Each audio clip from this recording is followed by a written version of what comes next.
भैया हमारा छोड़ा दीता रख ले हम बहुत प्यार करीले भौजी से हम बहुत प्यार करीले भौजी से हम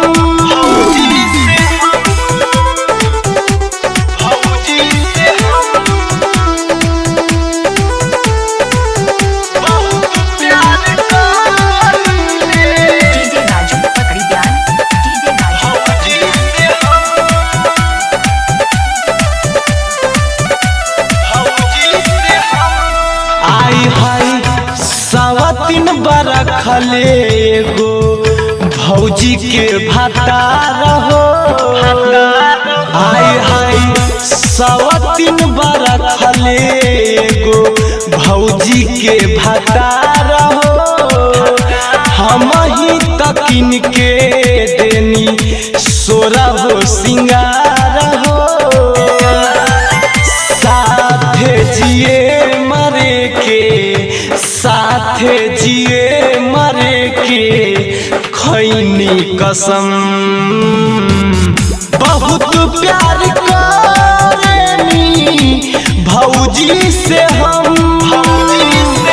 बहुत प्यार करेनी भौजी से हम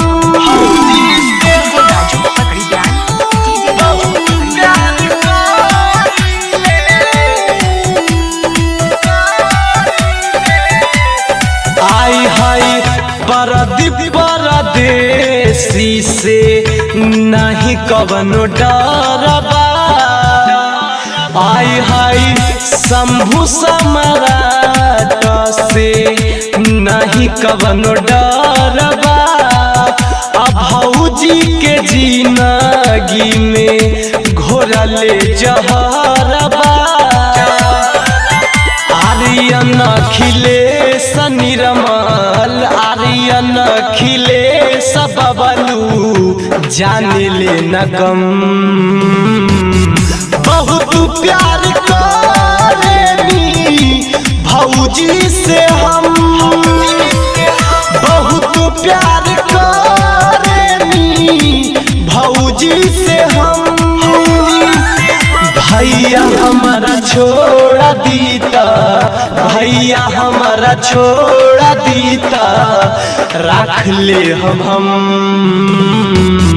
बहुत प्यार करेनी भौजी से हम बहुत प्यार करेनी भौजी से हम शिवांगी रिकॉर्डिंग स्टूडियो राजगीर।